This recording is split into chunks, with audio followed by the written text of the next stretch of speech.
let's discuss future perfect tense. You know very well what is the meaning of perfect.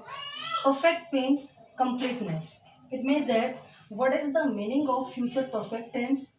Future perfect tense means that the action has been completed in future. Clear? Now, what will be the structure of future perfect tense?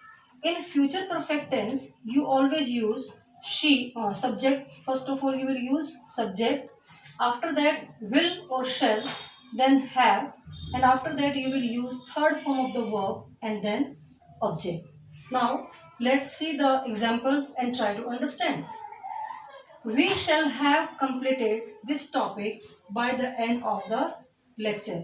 Now we are studying future perfect tense, and by the end of the lecture we shall have completed it. Understand now? It means that our action will have completed in future. Clear? Now there is one main point you have to learn. What whenever you find this expression in the sentence, which one? By the time. Clear? And after that, if there is present tense, clear, in the next sentence you always use future perfect tense. What is?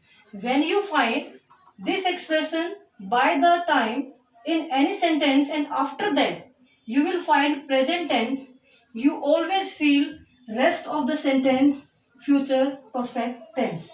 For example, by the time I reach the station, the train will have left. Now understand.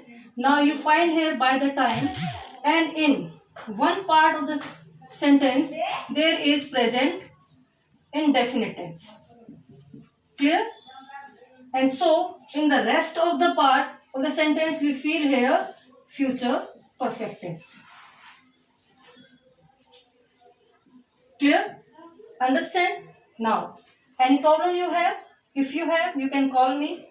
Thank you.